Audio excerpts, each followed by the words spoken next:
Hey everyone, John here from MotionWorks. Wonderful to be here with you again for Boris Effects. This is my second live webinar with Boris Effects. It's very early here in the morning in Australia. It's 7 a.m. I set my watch for 6 o'clock, but of course I woke up at 5:30, just rearing to go. So I'm pretty well prepared. I'm going to be presenting to you today a presentation I did recently at NAB for Boris Effects, and it's a breakdown of some graphics I did in my full-time position at Foxtel On Demand here in Australia for the film End of Watch. I did some graphics for a promo for End of Watch, and if you've seen End of Watch, you'll know that it's a pretty grungy police drama with Jake Gyllenhaal as the star, and there's a lot of handheld camera, and it was the perfect project for me because I really love that grungy look. And for this, I've used a lot of Boris Continuum Complete 8 effects. And I'm going to walk you through that project today. And we are recording this as well, so if you want to go back and watch it again later, you can. We'll also be providing you with the project file, which I'll give to Boris in the next few days, and you can download that. So what I'd like you to do first, if you can, is whip across to motionworks.net, and I've actually put the final movie here in the shorts. There's a little link there. Click that and you can watch it play back in real time, because there'll be a bit of lag when I play this in the webinar. But you can watch it real time. You get a really good idea about how it looks. And we're going to be breaking this down. So click on that link. Hopefully it won't crash my server, and take a look. Meantime, I'm going to keep going, and I'm going to whip across to After Effects. And here's the final project here. So with jobs that I do at Foxtel On Demand, basically we have a design team and we have a group of editors, and the editors will cut a base from the film and they'll supply it to us and we'll put the graphics in. And generally those graphics, the edit that we're supplied has just placeholders for the graphics. So it's normally like a black screen or a black frame with some white text on it. And I've got to come up with some ideas for how the graphics might look for that particular film. Sometimes I get inspiration from the trailer, sometimes I don't. I did actually get a little bit of inspiration from the trailer for this look, but then I took it and made it my own. And I've used about 14 or 15 Boris Continuum Complete effects in this, and all of them really helped me develop this final look. So what we're going to do is we're going to walk through this effect by effect, or group of effects by group of effects. I'm not going to do it step by step because obviously this took me more than 1 hour to create. But I'm going to break it down to make it really easy for you to understand how this was built. So first of all, we're going to start off in this composition here, 01 Textures. And I've broken this down into individual compositions, really just to make it much easier for you to understand and to make it easier for me to present. In actually the last composition here, this is the final composition. If I just open this up.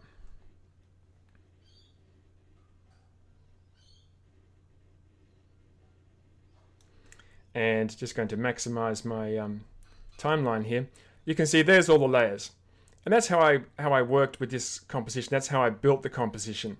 But of course that looks a little bit too complicated there. So I've broken it down, and we're going to start off from the very basics. So first of all, I used some textures, and I love using grungy textures. I actually sourced these particular textures from CG Textures, and you can see there's 3 different textures here. I'm just going to turn them all on and solo them one at a time.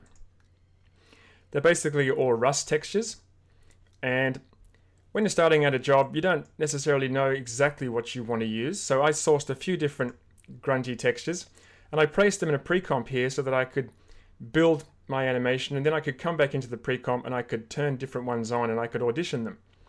This is the one I went for, and you can see it's actually quite a big layer, and I didn't mind that because I was able to drag that layer around later in the animation process and just find the part of the grunge that I really liked the best. So it's nice to have bigger files in pre-comps. It gives you that flexibility to experiment and try different looks. So that's the textures. Very, very simple. just a layer dropped into a composition, and you can see I've made it 3D here as well, because we're going to be working in 3D in the rest of the compositions. Now, next composition is number 2. This is where I added the text. And you can see I've started out, when preparing this, making it look exactly the same as the previous composition. So there's the textures. And you can see them down here, 01 textures. Now, in the timeline, you can see I have a camera, I have 2 After Effects lights, and I have this layer here, 3D text.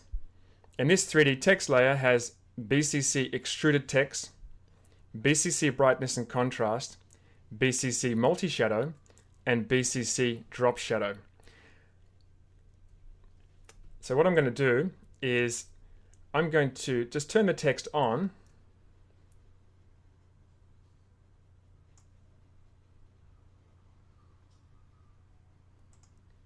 just by unsoloing that layer. And you can see there's my text in there. And notice how the text has the same grungy texture on the front face as it does as the background. It's exactly the same texture. What I've done here in BCC Extruded Text is, for the front back material, I've chosen that composition as my texture. I've also chosen that material for my side material as well. So there you go here, 01 textures, that's on the side. And other than that, it's pretty simple. I haven't done too much to the text. I haven't given it any bevels. I could have given it any number of different bevels. But I have used built-in light, and I have used the comp camera. You can see I can use both of those. Watch what happens when I turn built-in light off. Now it's going to use the After Effects lights, but you can see the After Effects lights are turned off. There's a couple of point lights in here. And if I turn them on, look at that. Now the After Effects background, the texture layer, is being lit by those lights. Remember, they're 3D layers. And also the Boris text is being lit by the same lights. So I've got one up here, and I've got one down here over the text. I can drag those around and just reposition them, but I thought this was quite moody looking lighting. But you can see that the text is by no means finished.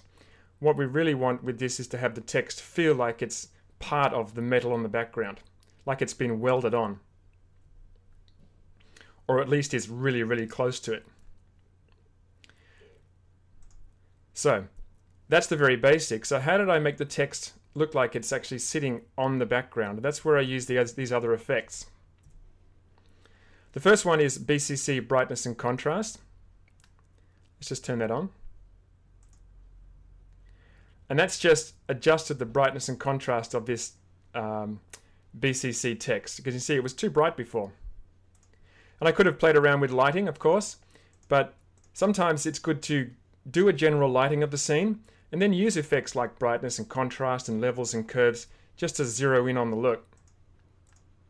You can see that's actually really brought that text in line with the brightness of the background now.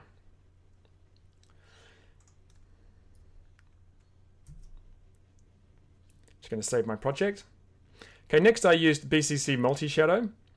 And this is an effect I discovered when I was just exploring the BCC range of effects. I had actually planned to use just a drop shadow in the between the text and the background. But I found this effect, BCC Multi-Shadow. I'm just going to turn it on. And you can see here, BCC Multi-Shadow, really interesting effect. It actually gives me 3 different colors. Just go over to the Effect Control panel.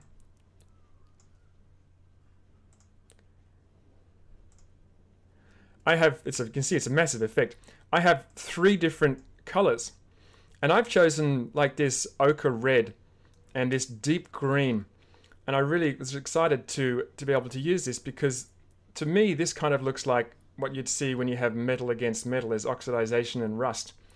So that was really great to have the flexibility within one effect to apply different colors to my shadow. I really like that. And you'll see later on when we apply other effects how well this really helps this text sit in the scene. So you can see it's already starting to look terrific. It actually looks like it's up against the wall, right, placed right against the metal texture of the background. We've got a nice shadow. Could even actually be punched out of the metal in the background. And that's kind of the look I was going for, or as I said, welded to it. This kind of looks like ambient occlusion, and that was the kind of look I was going for. I did actually use BCC drop shadow as well, because I felt when I was doing this that this shadow wasn't quite dark enough. So I just turn on the drop shadow, and you can see that just darkens it up a little bit more. I'm just going to turn it on and off. So the BCC drop shadow is very soft, and that just extends that shadow a little bit further away from the text. It makes that look pretty realistic. So you can see we're really starting to get somewhere now. Let me just maximize this panel.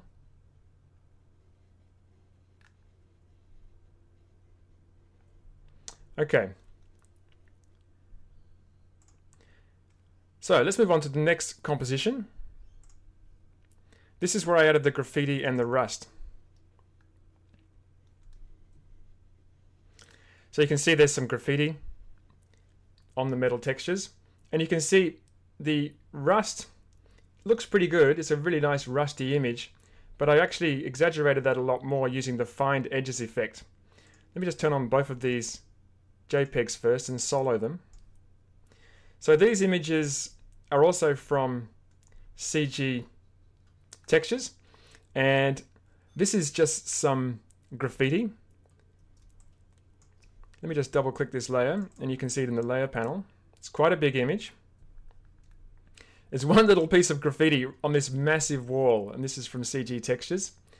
I really like this wall. I thought maybe I'd even use this wall as my background, but then I decided to use metal. But I still thought I could use this piece of graffiti here. I really like the drips of paint. So what I did was I masked it out. I'm just going to view my masks here. I masked it out and I dropped it over the background and just dropped the opacity. You can see the opacity is at 43% and just positioned it over the background. And you can see they're also 3D layers, so they're being affected by the light that was set up in the previous composition. And there's one up here as well. And you can see how this drip has been placed just to sort of drip down through the M and the T. So just masked off and set the opacity and also set the blend mode for these to color burn. I often use multiply when I use blend modes, when I want a darker look, but color burn sometimes gives me a little more richness, a little more color. So let's just take a look at that.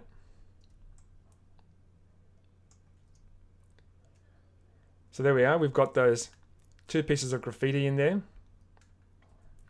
And let's just turn on Find Edges. Now Find Edges was just an effect that I was just experimenting with. I didn't really know what it was going to do, I just wanted to give it a try. I knew what the effect itself does, but I wasn't sure how it was going to work in this particular composition, and it works surprisingly well. Check this out. I've got the blend mode for Find Edges, and this is the Find Edges effect, for those of you who are wondering. There's the Find Edges effect, and I've got the blend mode set to color. So if I just turn on the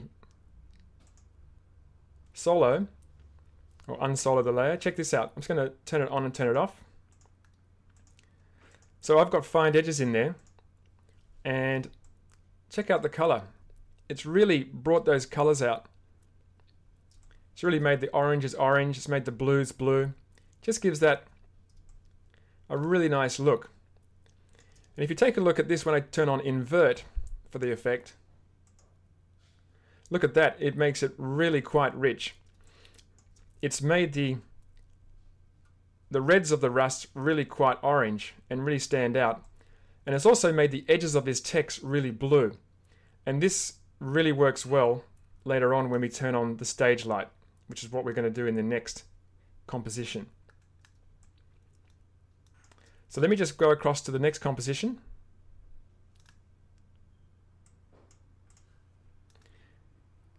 Stage light. Okay, so here's the starting point from the previous composition, and this is starting to look really good, but it really doesn't have any depth, and it's a lot too clean. It's way too clean. So let's just turn on stage light. Stage light is a BCC effect. And this adds volumetric light. Take a look at that.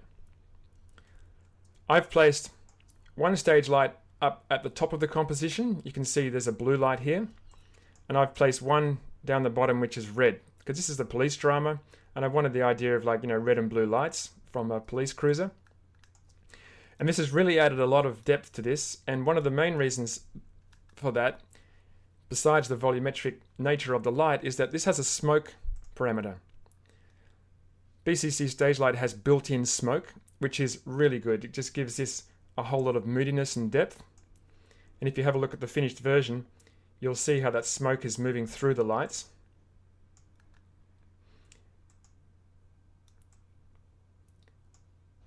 Really nice, moody, smoky effect. And remember in the previous comp I talked about how the find outlines inverted, the find edges effect inverted, actually gave me a blue rim around this text. Check that out. When I have the blue light up the top here, that blue effect is really good because it looks like the edges or the bevels of the text is picking up that blue light. And that really was, for me, a happy accident. I was just experimenting, trying different things. I turned on the inversion for find edges, and I got this really lovely blue glow on the edges of the text, and that really makes that text sit so well in that scene. I can't say enough about just taking a little bit of time and trying different things, trying different effects, and seeing what you come up with, because I would never have really realized that would have happened if I hadn't tried that. Such a nice look. You see how that find edges effect has really brought the colors out, and with the stage light effect, I'm really getting a nice sense of depth and moodiness in this look. So cool. Now, stage light can use both the After Effects lights and it can have built-in lights. So you could have your stage light actually affect the lights in the scene, and you can set up your After Effects lights, or you can just use the built-in ones and just position them. In this particular case, I lit the scene, as you saw in the previous composition, exactly how I wanted it, and then I set the stage lights just for the effect, just for the volumetric effect. So they're not actually illuminating the scene.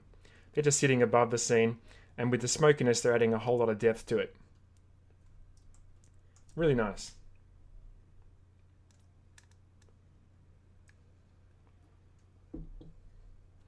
Okay, let's move on to the next composition.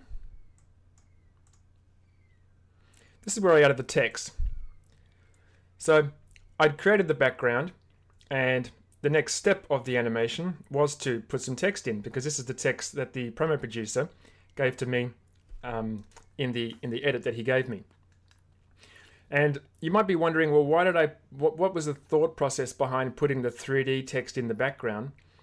When I was designing this, I really wanted to, test out the Boris effects, but I thought also that putting in some 3D text in the background would really give this an interesting look. I could have easily just put this from the writer of Training Day text on a grungy background, but it wouldn't have anywhere near as much interest as adding some actual 3D text into the background and making that a graphic element, because you can't actually obviously read all of the text in the background. You can only read from the training, or you can't even read the G. So it really is just a graphic element that makes the whole background much more interesting to look at. And also notice how the text itself is just hanging off the edge of the F and the R. So the 3D text in a way is anchoring that text into the scene. And it's not this text here from the writer of Training Day isn't just floating. Let's take a look at this text. This text is in a pre-comp, and you can see there's two lines and two different weights of font. This is Helvetica Neue, and it's actually got quite a nice grungy look. I needed to grunge the text up because otherwise it was way too clean. And for this I've used two effects. These are two Boris effects. The first is BCC Cloth, and the second is BCC Granite. Let me just turn both of those off. You can see there's the white text, looking very white and unsuitable. But BCC Granite, it's very subtle. Let me just zoom in. I'm getting a really subtle look on this. I've used a very, very light setting for BCC Granite. If I just reset that, Oh, that's cloth, sorry, just undo that. If I just reset the granite, you can see that's much stronger. So granite just gives you a really nice sort of granite look. The look of the stone. But it was way too strong for me. I wanted it really subtle. And I created I made the scale quite small. You can see it's set to 8. So very subtle, just gives me a little bit of grunge on the text. But it's still a little bit too flat. It's all looking still quite white. So for that I use BCC cloth. BCC cloth, if I just reset that, just creates cloth looking textures. That's the default look. But I've created quite a big size there, and you can see I've just got some little bits of some lighter areas and some darker areas. And that's just created a bit of shading. So with cloth and granite together, it just provided enough grunge for me to be able to use that in the next composition. I just needed a little bit of grunge. And you can see I've also applied it to the training day layer as well.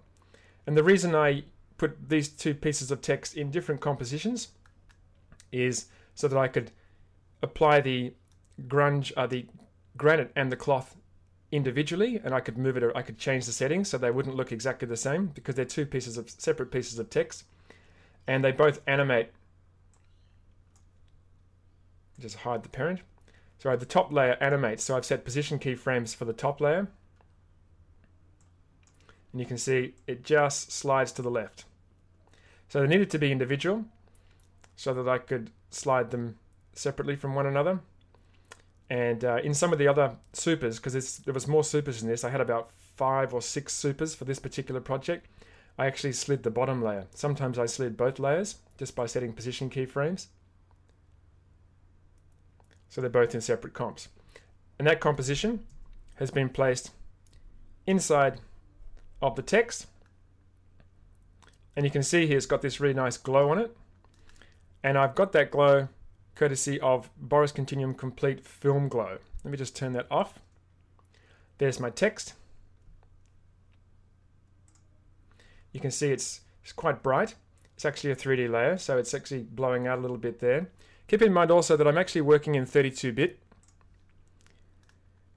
Almost all of the Boris Continuum Complete effects are 32-bit, and one of those is Film Glow. When I turn that on, I get a really nice blown out look to the text, but I still don't lose the, I still have quite a natural glow. I don't get any clipping in the text, which is really nice. If I was to work in 8-bit or even a 16-bit, I wouldn't have that. And we'll see that a little bit later when I show you, when I zoom in the camera and I use some Gaussian Blur, how different that can look.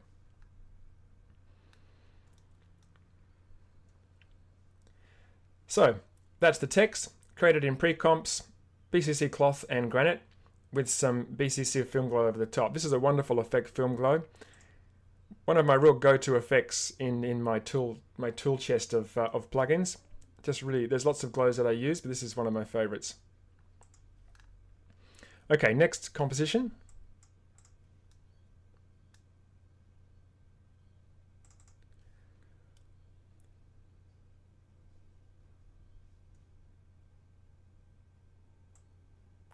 Okay, next is gamma and organic strands. So let me just turn on a few layers here. Just got to make sure the stage light's turned on.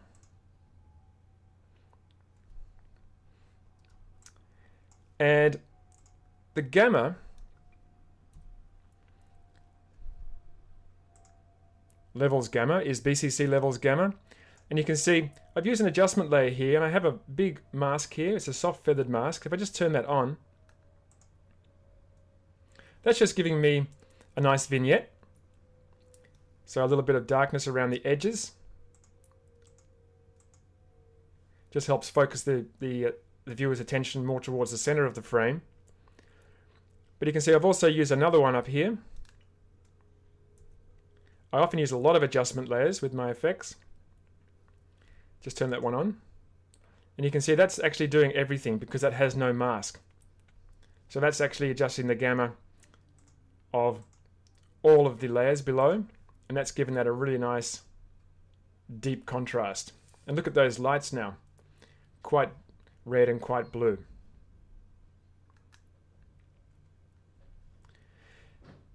Now something that really helps sell animations, it's quite a popular sort of thing at the moment, is to add some dust. You can add dust in a number of different ways. You can use particle generators. You can use stock footage. I was exploring the BCC effects and I was considering which effect I might be able to use to create dust. And surprisingly, I found the best solution in the organic strands effect. Organic strands is actually a terrific effect for some nice graphical elements. You can see this is the default look for organic strands. Just long strands of particles that are auto-animating. And there is an organic noise setting, so you can try all different kinds of things and get some really interesting looks with this effect. I'm often looking just for something that's quick and easy that I can use as a background element. And when I don't have to set keyframes, if I can just drag sliders around and get different looks, really useful when I'm in a pinch. And I like that they're already in strands. I don't have to sort of set up the strands as from a base particle set. But that wasn't exactly what I needed for this look. It wouldn't have looked any good. What I did actually end up doing was playing around with it, and I created some dust. A little bit hard to see there. What I'm going to do is just turn on this levels effect, just so you can see the dust. So this dust was created using organic strands, and it really is quite effective looking dust. It's just using the built-in animation, the organic noise movement from that effect, which gives this a really lovely floating kind of feel. I do make dust with other effects, but I think this is probably now my favorite way to make dust, just because of the way the dust moves. It looks very natural. And to create that dust, let's just take a look at some of the settings. I've only got a low anti-aliasing, which is really good. I don't have to even set that up to highest, just nice and low. So you see it's very fast. What I've done here is I've used the image collection, and we're going to have to go to the effect control panel to see that. I've used, in the image collection for this, I've used a cloud. This is Cloud 02 White. There's lots of different particles to choose from. You can see it's a pretty huge list. And the cloud looks terrific. Often I'll use spheres or glowing spheres for dust, but just having this cloud makes this look a little more realistic. And I really liked it for this particular project because there's a lot of gunplay in this movie and a lot of things flying up in the air, and the guns are destroying different things, and bits of sofa and stuff are flying up, and chairs, and it looked quite effective, as if this wasn't just dust but just bits of things that have been thrown into the air through because they exploded because they were being hit by bullets. So it actually gave us a nice grungy authentic look in keeping with the theme of the film. And you can see here I've used the disperse setting, and I've dispersed these at a setting of 800, and I've also dispersed them in Z. So I've pushed them back and forth. I pushed them forward and back in Z space, so it's really given me a nice dust field, and I've given this a massive amount of dispersion. If I just reset dispersion, you can see there's my organic strands. So by using dispersion, I get a really nice dust effect. And that was really simple to do. And the great thing about this is it renders really quickly.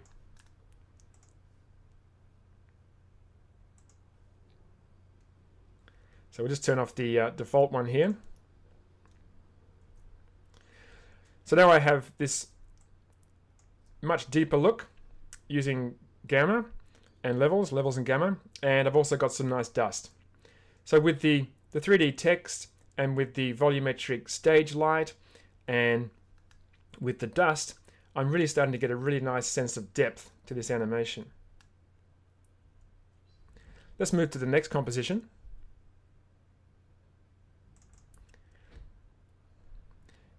Next, I added some lens flares. Who doesn't like a good lens flare these days? BCC 8 has some really good lens flares. And you could just drop a lens flare in and go, great, there's my default lens flare, but it's worth playing around with your lens flares, trying different settings, turning things on, turning things off, using just parts of lens flares and combining them together. This is what I've done here. You can see I've used 4 different lens flares. Let me just turn the first one on. Here's the first lens flare. I just positioned it in between the text. And this is BCC Lens Flare 3D. It has quite a huge amount of different settings that you can use. You can see here I've chosen a preset, but I've just left polygons on. And you can see here's the polygons just shooting out the right-hand side of the text. And I've left rays on. And I've also left stripe turned on. So you can turn things on and off. And got this nice glow and this nice stripe in between the text. I duplicated that layer, and I've called it text B, flare text B. And let me just turn the other one off. This one literally is just, pretty much just the stroke.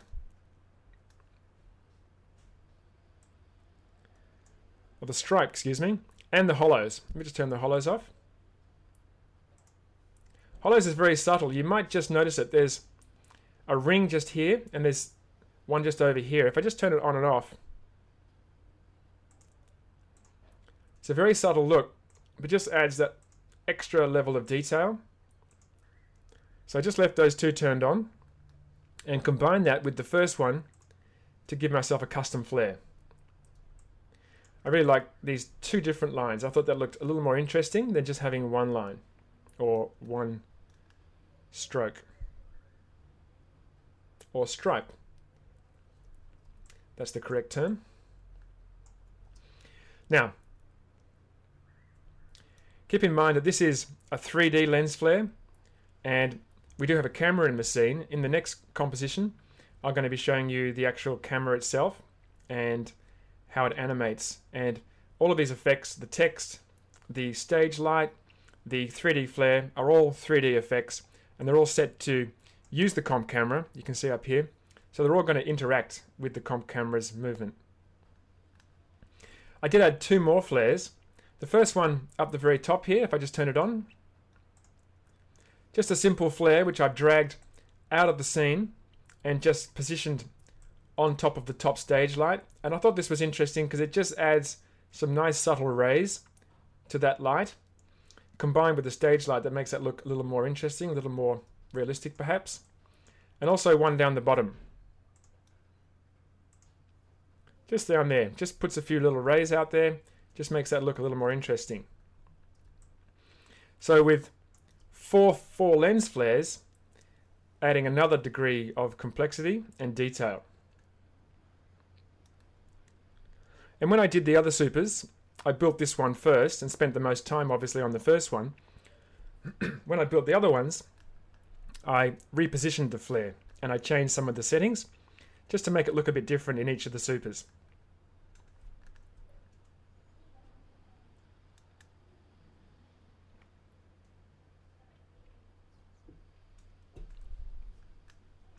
Okay, let's go to the next composition.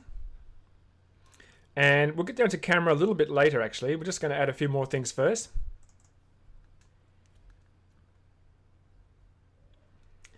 The next is a layer of grunge. Now once again, keep in mind that I didn't have this complete final look in my head before I started. I had a general idea and then I kept trying different things and building layers upon layers. Sometimes I turn things off. Sometimes you go too far. And then you're going to delete a few layers and come back to a previous version. But I try different things, and I try adjustment layers, I try different opacities, I try blend modes, and I build the look layer by layer. It isn't just a final result in my head that I go bang, bang, bang, bang, bang, that's the look I want.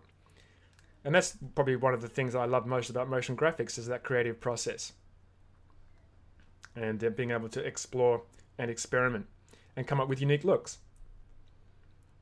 So this is a layer of grunge, and this kind of look was maybe popularized by the the opening titles for The Walking Dead, where you have some dirt on the lens. And for this, I just used another image from CG Textures. And you can see I've just set it up here with a couple of masks. And I've positioned it one over the bottom light here, the red light, and one over the top light, the stage light. Because the idea is that those lights are actually illuminating, and because they're bright, you're seeing a little bit of dirt on the lens around those areas. Let me just change the opacity for this. Well, first of all, before I do that, let's just go to the Effect Controls panel, and you can see I've got a couple of effects here. The first is BCC Hue, Saturation, and Lightness, and I've used that to just make this black and white. So I've pulled out all of the saturation, and then I've used levels, and levels was used to invert the effect. You can see here I've used levels to invert it by actually taking the output white and black and switching them. So I've just dragged them. That's how they are normally. Okay, and I've also, so you can see I've really crushed the input whites, crushed that right down, and then inverted the output, and the result is an inversion.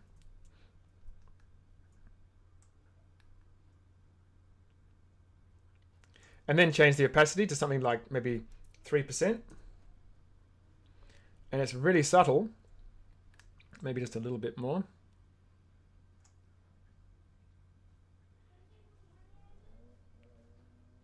Let me just undo that for a sec.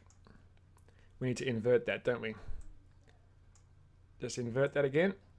That's better. Because we only want the whites, the actual scratches to be bright, not the area around the scratches. Then change the opacity. And now we're getting some nice subtle lens dirt. When you play back the finished animation, you'll be able to see that really clearly. And notice how that layer is not 3D.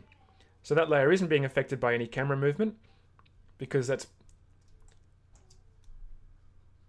that's required to remain stationary.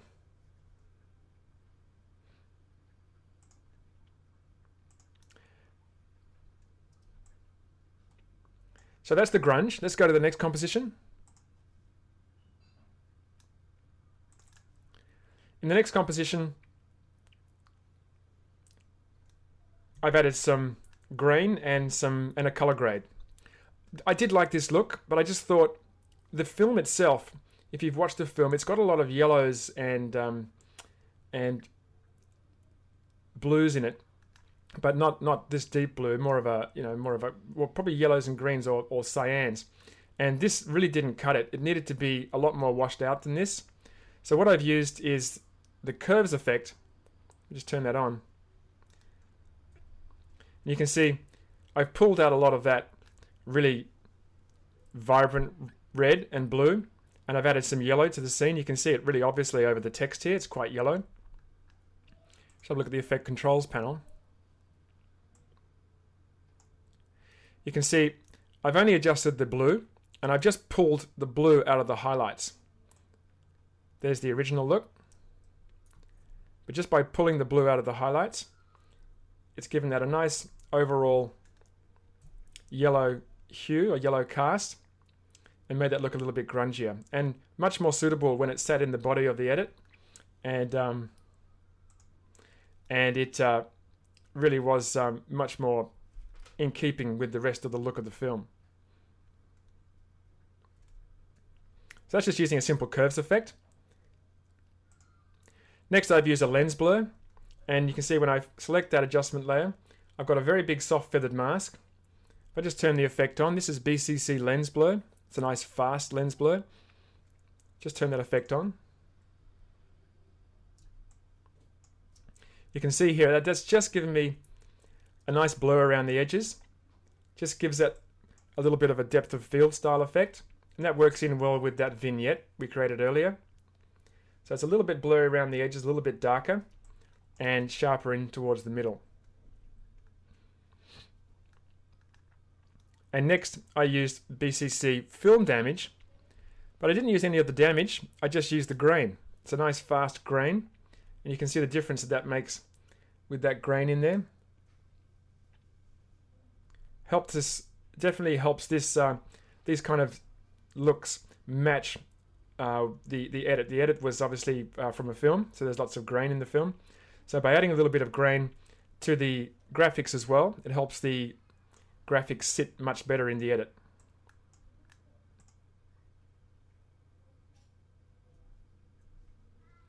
So curves, lens blur, and film damage. You can see how far we've come from that first composition, the texture composition. Really giving this, the combination of effects really giving this a really nice grungy look. Okay, we're almost there. Next I've added some TV damage. This is BCC TV damage, or damage TV. In the film, the Jake Gyllenhaal character actually carries a camera around. I think sometimes he's holding a handheld camera, and sometimes he has like a GoPro or whatever attached to his uniform. And there's some digital breakup, and it really gives the film a really interesting look. So what I did with this was I used some damage TV, and I only use it every so often by applying it to adjustment layers. Starts off with a lot of damage. If I just turn these on.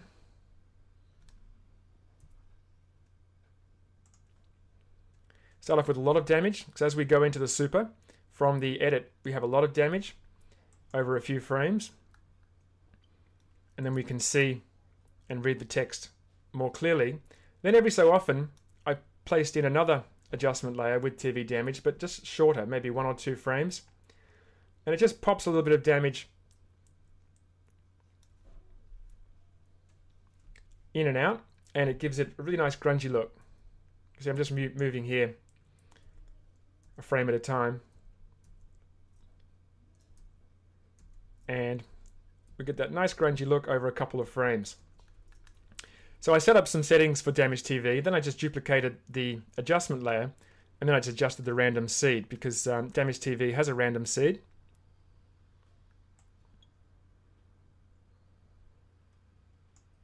Just up here, seed. I didn't have to play around with that too much. Damage TV did all the work for me.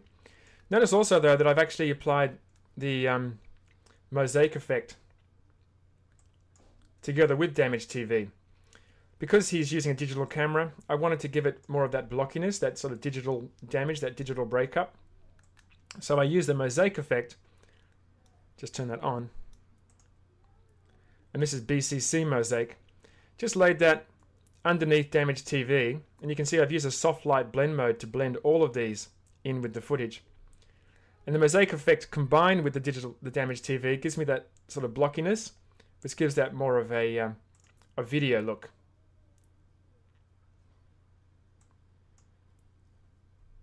Just little subtle things like that can make a big difference. Just gives me some lines in there.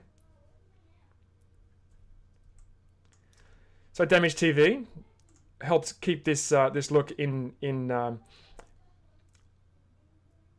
help keep this look. I'm trying to think of the word. I've lost my train of thought. It helped keep this particular look similar to the look of the film, right, with the cameras and stuff. So it's quite an important part of this particular look to put this damage in. Next is the camera and the film glow, and this is towards the end of the animation. We already had a camera in. You saw I put a camera in very early, but I've actually animated the camera, and I've also applied a wiggle expression to the position and the orientation.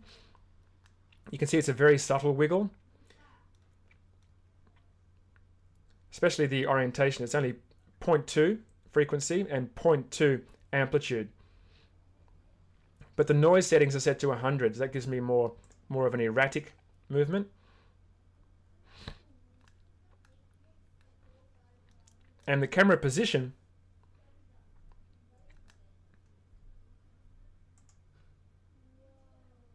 is set to move across the frame. So I've animated the camera, and I've also animated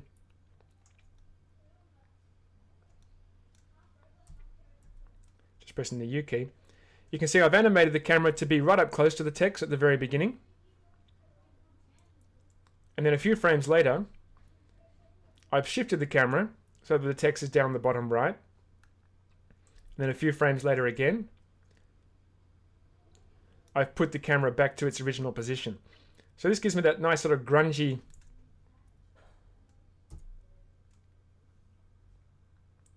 effect where the text is sort of jumping around the screen. You see this effect quite frequently. And rather than animating the actual text itself, I've animated the camera, so the whole composition is basically being scaled and moved. And you can see I've used just hold keyframes here. And that's how the beginning of the animation works. And I tell you, this kind of look always takes me so long. I can never decide where I want the text. Getting the style right, getting it so that it feels natural is the hardest thing to do. Sounds like an idea for a plugin. So some hold keyframes, and I've got some position keyframes in there. So I've got some movement. So the whole frame is moving across, and some hold keyframes, so we're zoomed in and zoomed out, plus some wiggle.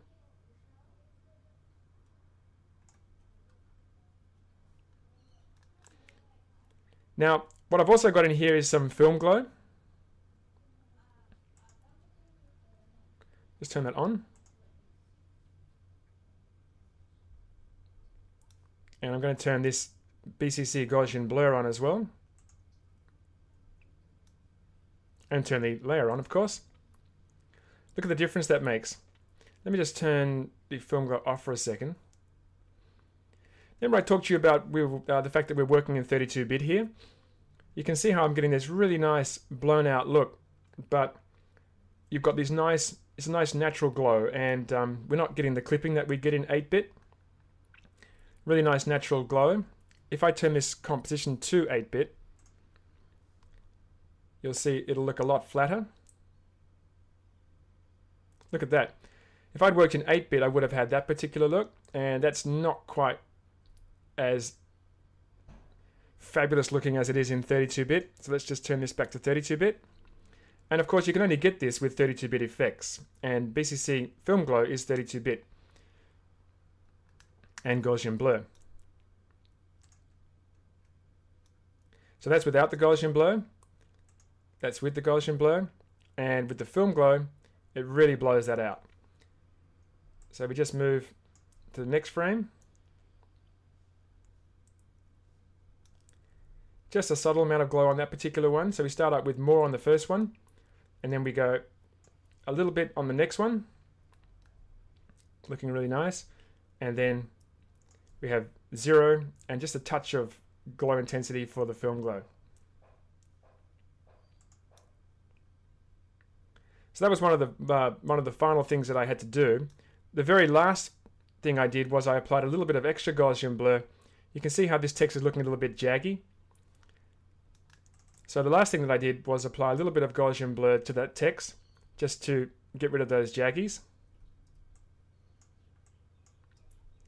If I just turn that off, you can see there's the jagginess. But a tiny bit of Gaussian Blur on that text helps that glow a little bit better, but also gets rid of that jagginess.